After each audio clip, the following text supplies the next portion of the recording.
Pride and Prejudice, by Jane Austen. Chapter 22. The Bennets were engaged to dine with the Lucases, and again, during the chief of the day, was Miss Lucas so kind as to listen to Mr. Collins. Elizabeth took an opportunity of thanking her. "It keeps him in good humour," said she, "and I am more obliged to you than I can express." Charlotte assured her friend of her satisfaction in being useful, and that it amply repaid her for the little sacrifice of her time. This was very amiable, but Charlotte's kindness extended farther than Elizabeth had any conception of. Its object was nothing else than to secure her from any return of Mr. Collins' addresses by engaging them towards herself. Such was Miss Lucas's scheme, and appearances were so favourable that when they parted at night she would have felt almost secure of success if he had not been to leave Hertfordshire so very soon. But here she did injustice to the fire and independence of his character, for it led him to escape out of Longbourn House the next morning with admirable slyness, and hasten to Lucas Lodge to throw himself at her feet. He was anxious to avoid the notice of his cousins, from a conviction that if they saw him depart they could not fail to conjecture his design, and he was not willing to have the attempt known till its success might be known likewise. For though feeling almost secure, and with reason, for Charlotte had been tolerably encouraging, he was comparatively diffident since the adventure of Wednesday. His reception, however, was of the most flattering kind. Miss Lucas perceived him from an upper window as he walked towards the house, and instantly set out to meet him accidentally in the lane. But little had she dared to hope that so much love and eloquence awaited her there. In as short a time as Mr. Collins' long speeches would allow, everything was settled between them to the satisfaction of both, and as they entered the house he earnestly entreated her to name the day that was to make him the happiest of men. And though such a solicitation must be waived for the present, the lady felt no inclination to trifle with his happiness. The stupidity with which he was favoured by nature must guard his courtship from any charm that could make a woman wish for its continuance, and Miss Lucas, who accepted him solely from the pure and disinterested desire of an establishment, cared not how soon that establishment were gained. Sir William and Lady Lucas were speedily applied to for their consent, and it was bestowed with a most joyful alacrity.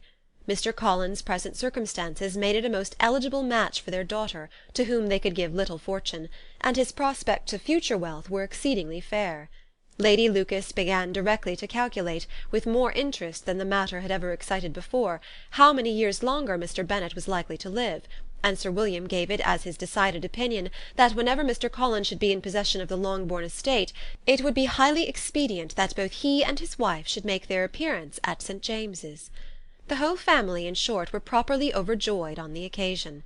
The younger girls formed hopes of "coming out" a year or two sooner than they might otherwise have done, and the boys were relieved from their apprehension of Charlotte's dying an old maid. Charlotte herself was tolerably composed. She had gained her point, and had time to consider of it.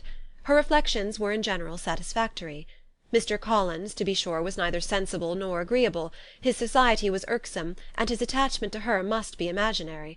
But still he would be her husband. Without thinking highly either of men or matrimony, marriage had always been her object. It was the only provision for well-educated young women of small fortune, and, however uncertain of giving happiness, must be their pleasantest preservative from want. This preservative she had now obtained, and at the age of 27, without having ever been handsome, she felt all the good luck of it.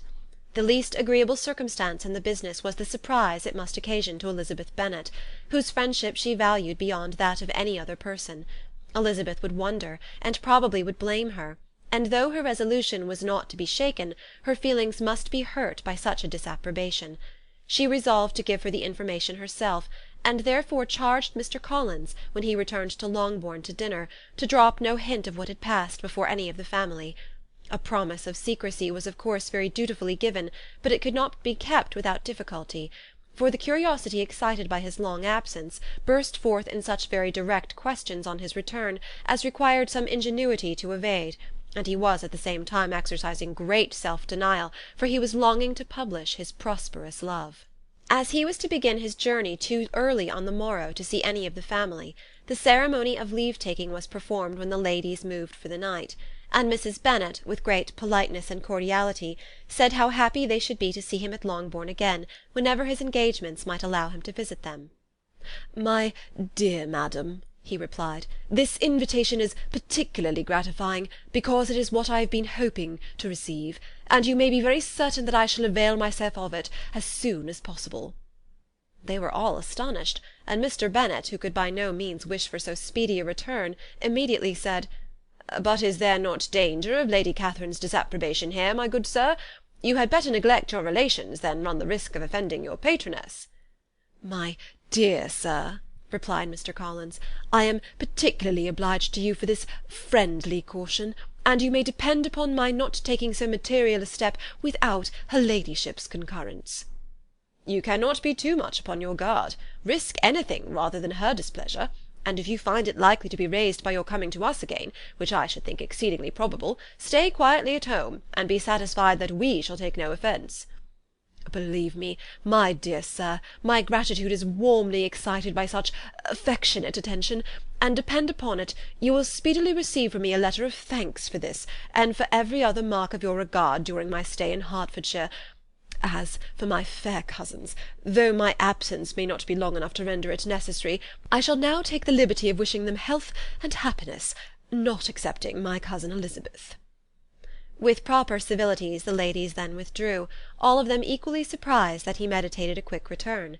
Mrs. Bennet wished to understand by it that he thought of paying his addresses to one of her younger girls, and Mary might have been prevailed on to accept him.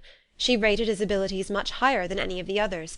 There was a solidity in his reflections which often struck her, and though by no means as clever as herself, she thought that if encouraged to read and improve himself by such an example as hers, he might become a very agreeable companion.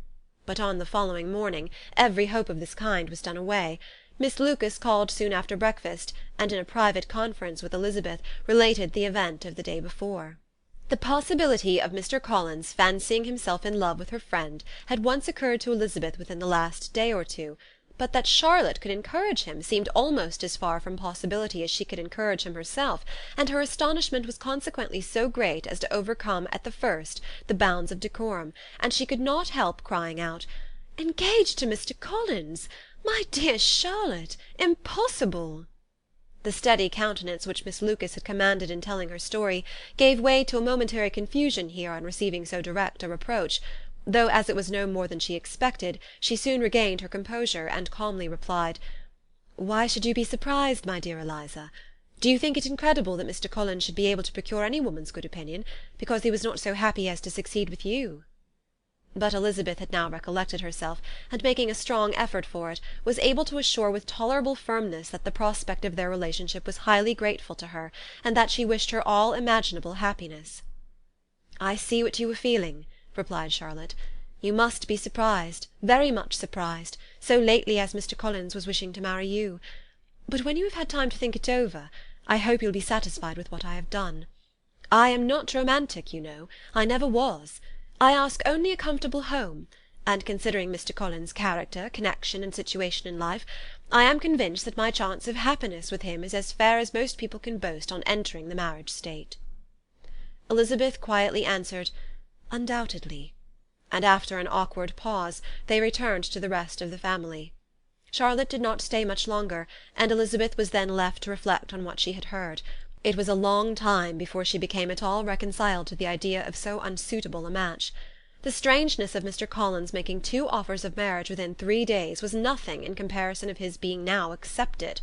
She had always felt that Charlotte's opinion of matrimony was not exactly like her own, but she had not supposed it to be possible that, when called into action, she would have sacrificed every better feeling to worldly advantage. Charlotte, the wife of Mr. Collins, was a most humiliating picture. And to the pang of a friend disgracing herself and sunk in her esteem was added the distressing conviction that it was impossible for that friend to be tolerably happy in the lot she had chosen. End of Chapter 22.